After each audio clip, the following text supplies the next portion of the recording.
ോ ഇവിടെ ഒരുപാട് കാലം ജീവിക്കണമെന്ന് കൊതിച്ചുകൊണ്ടോ അല്ല.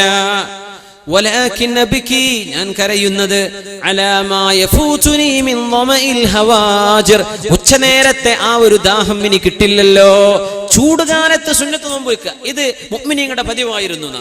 ഇന്നത്തെ പോലൊക്കെ ചൂടുള്ള സമയത്ത്, ചൂട് സമയം ദാഹിക്കുന്ന, ഏറ്റവും ശരീരത്തിന് ദാഹം തോന്നുന്ന സമയമാണ് ആ നേരത്ത് സുന്നത്ത് നോമ്പ്. അത് ചെയ്തിരുന്നു മഹാന്മാരായ. എന്തിനെന്നറിയോ?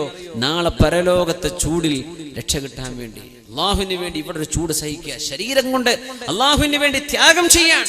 അങ്ങനെ ഒരു ത്യാഗം ഇനി മരിച്ചുപോയാൽ സുന്നത്ത് നോമ്പെടുക്കാൻ കഴിയില്ലല്ലോ. ഏറ്റവും നല്ല മഴ പെയ്യുന്ന തണുപ്പുള്ള രാവുകളിൽ ഉറക്കത്തിൽ നിന്ന് എഴുന്നേറ്റ് തഹജ്ജുദ് നിസ്കരിക്കാനും മരിച്ചാൽ കഴിയില്ലല്ലോ എന്നോർത്ത് ഞാൻ കരയുകയാണെന്ന് പറഞ്ഞ മഹാനാണ് ആമിർ ഇബ്നു അബ്ദുൽ ഖൈസ് റളിയല്ലാഹു അൻഹു. അവരൊക്കെ പിടിച്ചത് അങ്ങനെ. നമ്മളോർ പഠിച്ചോനെ, എന്റെ കുട്ടീന്റെ കല്യാണം കഴിഞ്ഞിട്ടില്ലല്ലോ റബ്ബേ, കുഴിക്കൽ കഴിഞ്ഞിട്ട് ഇപ്പൊ ആകെ 2 മാസമല്ലേ ആയിട്ടുള്ളൂ, പഠിച്ചോനെ ഇപ്പൊ തന്നെ കൊണ്ടുപോകാണോ? അവർ പേടിക്കണത് റബ്ബേ ഇനി ആ ഉച്ച നേരത്ത് നോമ്പ് വിൽക്കാൻ കഴിയില്ലല്ലോ മരിച്ചുപോയാൽ.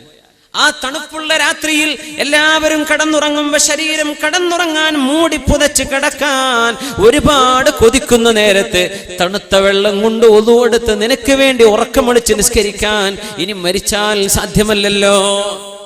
ഇങ്ങനെയാണ് അവർ പേടിച്ചത്. മരിക്കുന്ന നേരത്ത് ചിന്തയും അള്ളാഹുവിനുള്ള സമർപ്പണമാണ്. ഇതൊക്കെ ജീവിതത്തിന്റെ സത്തകളാണ്. ഈ ചരിത്രങ്ങളൊക്കെ ജീവിതത്തിന്റെ സത്തകൾ. ഒരു മനുഷ്യന്റെ മുഴുവൻ ജീവിതം എടുത്താൽ അതിന്റെ അവസാനമാണ് നമ്മൾ ഈ ചർച്ച ചെയ്തുകൊണ്ടിരിക്കുന്നത്. അല്ലാഹു സുബ്ഹാനഹു വ തആല നമുക്കും ഹുസ്നുൽ ഖാതിമത്ത് നൽകുമാറാകട്ടെ.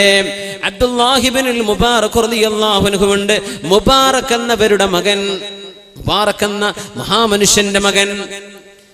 അതൊരു വലിയ ചരിത്രമാണ്. അത് നിങ്ങൾ ആ ചരിത്രം കേട്ടിട്ടുണ്ടോ എന്നറിയില്ല. മുബാറക് എന്ന് പറയുന്നത് അദ്ദേഹം എത്യോപ്യക്കാരനായ ഒരു അടിമയായിരുന്നു. മുബാറക് എന്നവര്, അദ്ദേഹം ഒരു മുതലാളിക്ക് ജോലി ചെയ്തിരുന്നു. അദ്ദേഹത്തിന്റെ പേര് മൂസ ബിൻ മറിയം എന്നാണ്. അങ്ങനെ അറിയപ്പെട്ടിരുന്ന ഒരു മുതലാളി മൂസ ബിൻ മറിയം.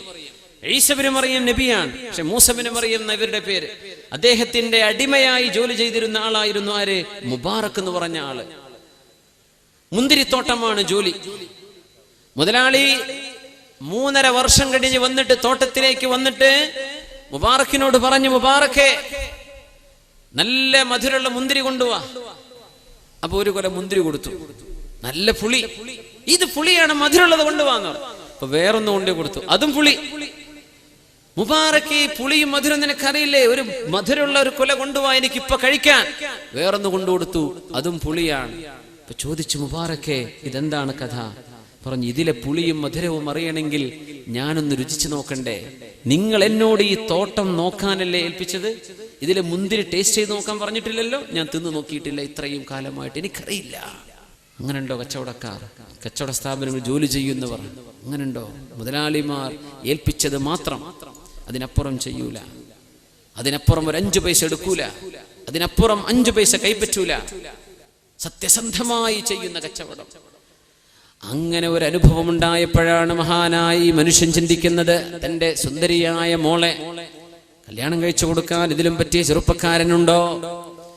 മുബാറക്കിനോട് ചോദിച്ചു, മുബാറക്കെ എന്റെ പൊന്നുമോൾ, സുന്ദരിയായ എന്റെ മകളെ, അവളെ കല്യാണം കഴിക്കാൻ യോഗ്യനായ ആൾ ആരാണ്? ആർക്കാണ് ഞാൻ കല്യാണം കഴിച്ചു കൊടുക്കേണ്ടത്? നിന്റെ അഭിപ്രായം എന്ത്?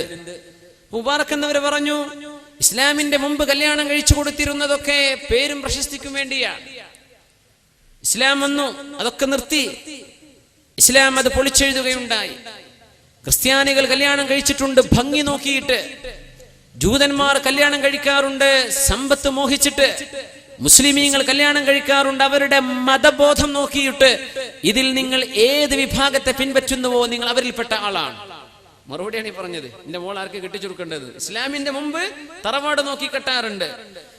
ക്രിസ്ത്യാനികൾ കല്യാണം കഴിക്കാറുണ്ട് വെറും ഭംഗി നോക്കിയിട്ട്, ജൂതന്മാർ കല്യാണം കഴിക്കാറുണ്ട് പൈസ കിട്ടാൻ വേണ്ടിയിട്ട്, മുസ്ലിമീങ്ങൾ കല്യാണം കഴിക്കാറുണ്ട് ഒരു മനുഷ്യന്റെ ദീൻ നോക്കിയിട്ട്. മൻ തശബ്ബഹ ബിഖൗമിൻ ഫഹുവ മിൻഹും, നിങ്ങൾ ആരെ ഇമിറ്റേറ്റ് ചെയ്യുന്നുവോ നിങ്ങൾ അവരിൽപ്പെട്ട ആളാണ്. അപ്പൊ എന്താ ചെയ്യാ? മുബാറക്കെ എന്റെ മോളെ ഞാൻ നിങ്ങൾക്ക് കല്യാണം കഴിച്ചു തരട്ടെ എന്ന് ചോദിച്ചു. നിങ്ങളുടെ മോളോട് ചോദിക്കുന്നു, അവൾക്ക് ഇഷ്ടമാണെങ്കിൽ എനിക്ക് കുഴപ്പമൊന്നുമില്ല എന്ന് പറഞ്ഞു. മോളോട് ചോദിച്ചു. നമ്മൾ ഇന്നത്തെ പെൺകുട്ടികളെ പോലെയല്ല, അതേ ഉറപ്പിച്ചു വെക്കുന്ന കുട്ടികളല്ല. പെൺകുട്ടികൾ ആദ്യം ഉറപ്പിച്ചു വെക്കുക, വാപ്പിമ്മയല്ലല്ലോ ഉറപ്പിക്കണത്. ഇപ്പോൾ ഓല ഉറപ്പിച്ചു വെച്ചു, എന്നിട്ട് പിന്നെ തരിക, ഇന്ന സ്ഥലത്ത് ഇന്ന ചെക്കനാണോ അവൻ്റെ പേര് ഇതാണ്, അഡ്രസ്സ് ഇതാണ്, വേണേ വിളിച്ചോളി. ഓളതൊന്നും ചെയ്തിട്ടില്ല, നല്ല മോളാണ്. ആ മോളോട് ചോദിച്ചു, മോളെ വാപ്പാക്ക് നിന്നെ മുബാറക്കിന് കല്യാണം കഴിക്കണമെന്ന് ആഗ്രഹമുണ്ട്, മോൾക്കത് ഇഷ്ടമാണോ? വാപ്പാ ഹൽ റദീതഹു ലി, എനിക്ക് വേണ്ടി പുതിയാപ്പിളയായി മുബാറക്കിനെ അങ്ങ് ഇഷ്ടപ്പെട്ടു പോ. ആ മോളെ, അവൻ സത്യസന്ധനാണ്, സത്യസന്ധതയുള്ള ആളാണ്. ഇന്ന് ആൾക്കാർക്ക് അന്ന് പൈസ വേണ്ടത്, സത്യസന്ധത കൊണ്ടൊന്നും കാര്യമില്ല. ദീനണോ 5 വക്ത് നിസ്കരിക്കണ്ട അല്ലെ, കീശയില് 4 കാശില്ല, സുബ്ഹാൻ, അതൊക്കെയാണ് പരാതി. ഇതാണ് ദീനാണ് നോക്കേണ്ടത് എന്ന് ശരീഅത്ത് പറയാം. നമ്മൾ പറയാം അത് വേണ്ട. സുബ്ഹാനല്ലാഹ്, പിന്നെ എങ്ങനെ ഈ ഉമ്മത്തിന് ഖൈറുണ്ടാവുക? അങ്ങനെ ആ മോള് ചോദിച്ചു, ഉപ്പാ മുബാറക്കിനെ എനിക്ക് പുതിയാപ്പിളയെ അങ്ങ് സ്വീകരിക്കാൻ അങ്ങക്ക് തൃപ്തിയാണോ? ഞാൻ മോളെ, ഉപ്പാക്ക് തൃപ്തിയാ. ഉപ്പാക്ക് തൃപ്തിയാണെങ്കിൽ എനിക്കും തൃപ്തിയായി ഉപ്പ എന്ന് പറഞ്ഞ മോളാണ് മഹാനായ അബ്ദുല്ലാഹിൽ മുബാറക് റളിയല്ലാഹു അൻഹുവിന്റെ ഉമ്മ. ആ മോളെ കല്യാണം കഴിച്ചു. മുബാറക് എന്നവരെ അടിമയായ മുബാറക് എന്നവരെ മോചനം ചെയ്ത് സ്വതന്ത്രനാക്കുകയാണ് ഉണ്ടായത്. ആ മോളിൽ, ആ ഭാര്യയിൽ ജനിച്ച മകനാണ് ലോകം കണ്ട പ്രഗത്ഭനായ പണ്ഡിതൻ അബ്ദുല്ലാഹിബിൻ മുബാറക് റളിയല്ലാഹു അൻഹു. അബ്ദുല്ലാഹിബിൻ മുബാറക് റളിയല്ലാഹു അൻഹു ആ വലിയ മഹാ മനുഷ്യന്റെ മകൾക്ക്, ആ ത്യാഗം ചെയ്ത വാപ്പാക്ക് ജനിച്ച മോനാണ് അബ്ദുല്ലാഹിബിൻ മുബാറക് റളിയല്ലാഹു അൻഹു.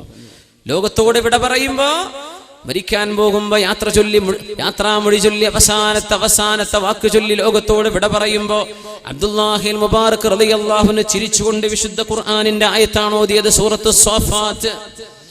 ലിമിസ്ലി ഹാദാ ഫൽയഅമലിൽ ആമിലൂൻ, ലിമിസ്ലി ഹാദാ ഫൽയഅമലിൽ ആമിലൂൻ. ഈ ദിവസത്തിന് വേണ്ടിയാണല്ലോ പ്രവർത്തിക്കേണ്ടവരൊക്കെ പ്രവർത്തിക്കേണ്ടത്. ഈ നാളിന് വേണ്ടിയാണ്, ഈ നേരത്ത് ചിരിക്കാൻ വേണ്ടി. അങ്ങനെ പുഞ്ചിരിച്ചുകൊണ്ട് ഈ നേരത്ത് ഞാൻ പോകുന്ന പോലെ പോകാനാണല്ലോ പരിശ്രമിക്കേണ്ടിയിരുന്നത് എന്ന് പറഞ്ഞ സന്തോഷത്തോടെ ലോകത്തോട് യാത്ര പറഞ്ഞ മഹാനാണ് അബ്ദുല്ലാഹിബിൻ മുബാറക് റളിയല്ലാഹു തആല അൻഹു.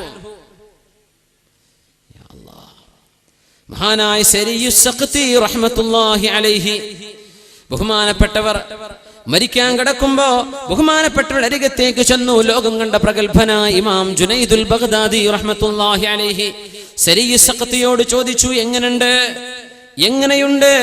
ഫഅൻശഅ യഖൂൽ, ഒരു പാട്ടുപാടി, കൈഫ അഷ്കു ഇലാ തബീബി യമാ ബി വല്ലദീ ബി അസ്വാബനി മിൻ തബീബി.